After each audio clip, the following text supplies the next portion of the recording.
Hello and welcome. This is Jim from 1-800 Old Toys. Today I have a tow truck. Apparently very rare tow truck. It was produced in 60 or 61, and this tow truck is not in too bad condition considering its rarity. If this was a common tow truck, it wouldn't be as desirable since with common tow trucks and common Tonka vehicles in general, you'd want to get the best representation of the model, and this was definitely used. This whole light bar and top of this tow assembly here is all scratched up. I can't figure out how that happened here, but there is sufficient marring on the windshield, on the front hood, on the side here, and over here on the rear of the bed and the wheel well. That indicates that this was a truck that was played with. And considering it was very rare, I could imagine someone getting this for their birthday and probably having only the only standard wrecker around is some damage here. But this is in very, very good shape. I don't think it's a reproduction. In other words, it wasn't professionally repainted. This fender and grille looks very nice, but you could see here, only maybe you can't, there's marring as on the other side. And so I'm reasonably certain that this is an original piece from 1960, 1961. Again, my name is Jim from 1-800 Old Toys. If you have any questions or have items you'd like me to take a look at, you can send me pictures at oldtoys@yahoo.com. Now you can see here the telltale signs of this bed being removed at one point. I don't particularly care that that's like this, but there might be more than one reason. I mean, these tabs looks like it's black. So I guess theoretically, one could say that someone got an original Tonka model from this same year, stripped it down, and repainted it and put it back together. But if you look at it closely, the reason why it's black is because the tow hitch, the arm is black. So, maybe someone had this particular, vehicle and took this off a different vehicle because it was broken on this vehicle. So that might explain why the paint's chipping from these tabs here. It could be other reasons. It could be just because, they painted it, and when they bent the tabs, eventually the stress caused the paint to flake off. It's got the original wooden, pulley here. The tires, they look pretty good. I mean, this probably was a carpet toy. I mean, there's really no, road damage, asphalt damage, concrete damage to these tires at all.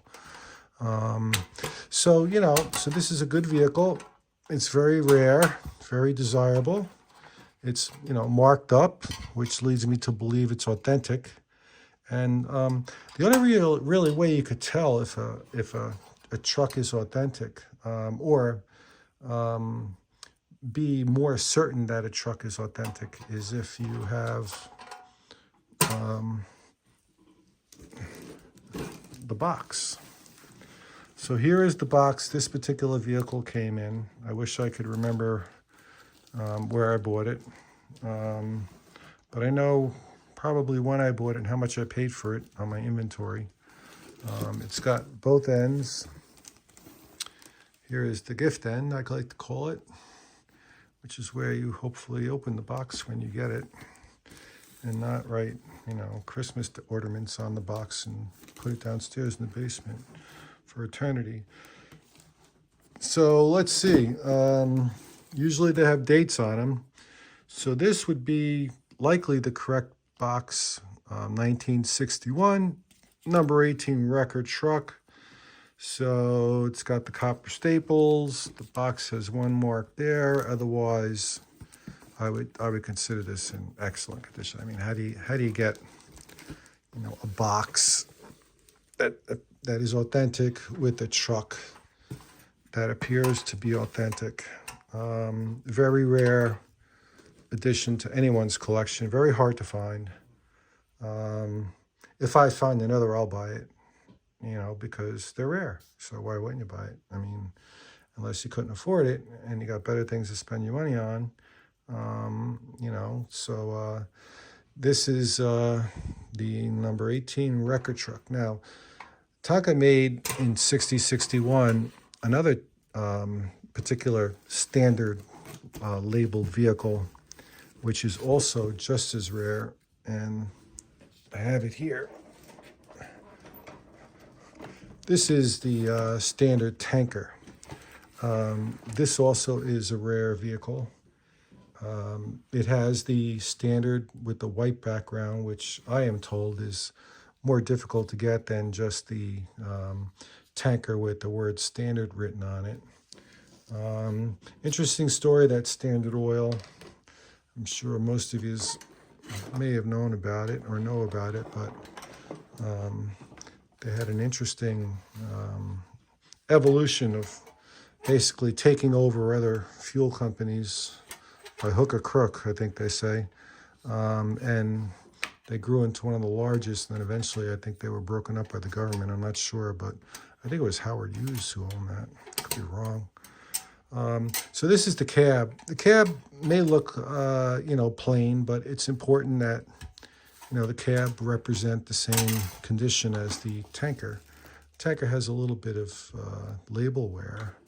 Not really any significant marks, but let's take a look at the wheels here.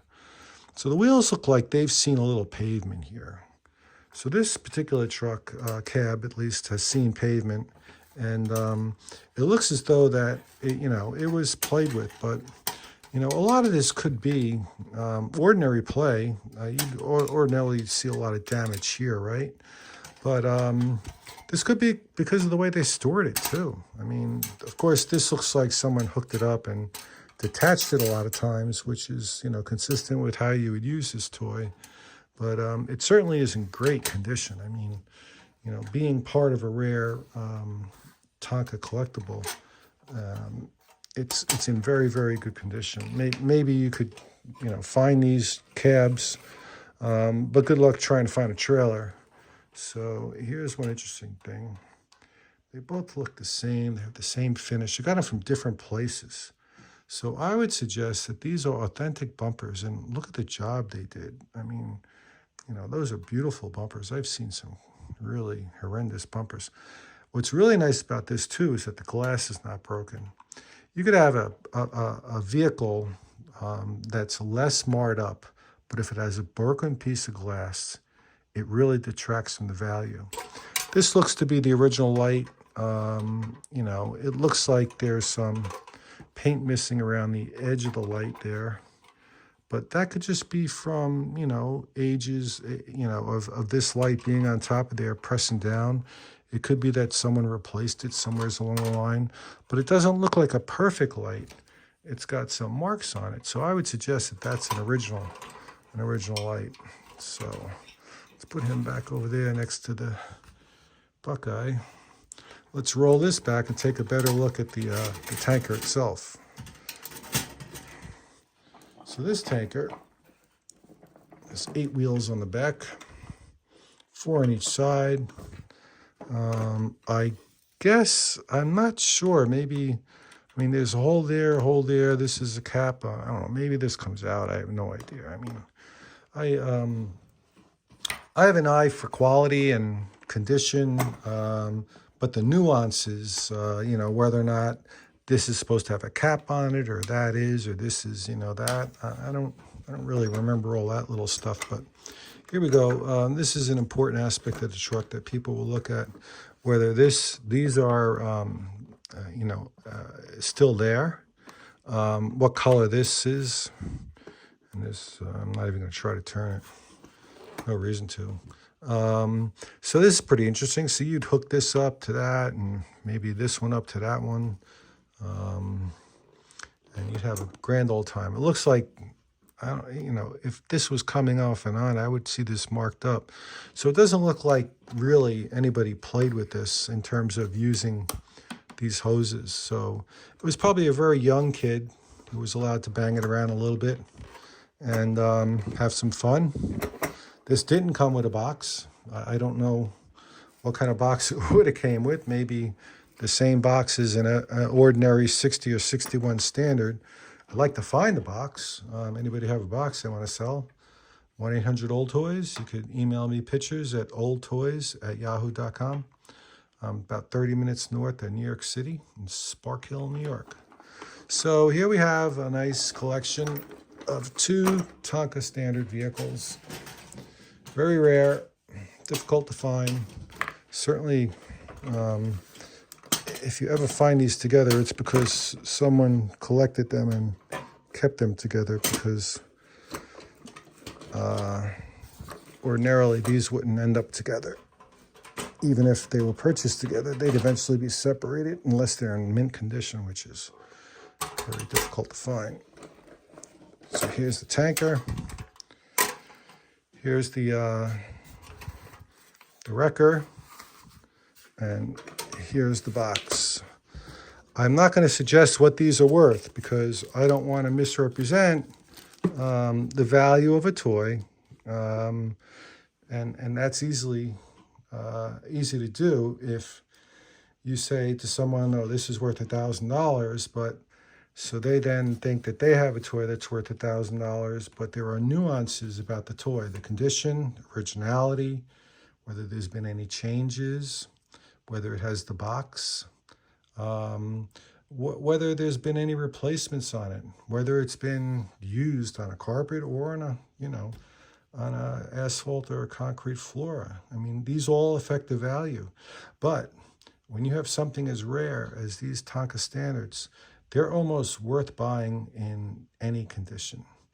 I'm not saying every condition, but, these are marked up. Ordinarily, I wouldn't look for these types of examples for my collection because I like things that are unplayed with or mint in the box. But these are definitely worth it, worth keeping. They're very rare. I doubt I'll ever come across another again. If I do, I'll probably buy it because if anything's rare, those are the things worth keeping. If you have something that's really nice, you shouldn't sell it until you know exactly what it is. I mean, not that it's a Tonka or an Island or a Buddy L. You need to know if it's a Tonka, what model Tonka, what years was it made, were there any variations? Because there could be subtle differences that make a $100 toy worth a $1,000 toy. So this toy and this toy look exactly like a regular Tonka tanker and a regular Tonka wrecker, but because they have standard on it, they are rare. So if you have any questions, you could email me at oldtoys@yahoo.com. Of course, you could call me. I'm on the East Coast, 1-800-OLD-TOYS. Thank you and have a great day.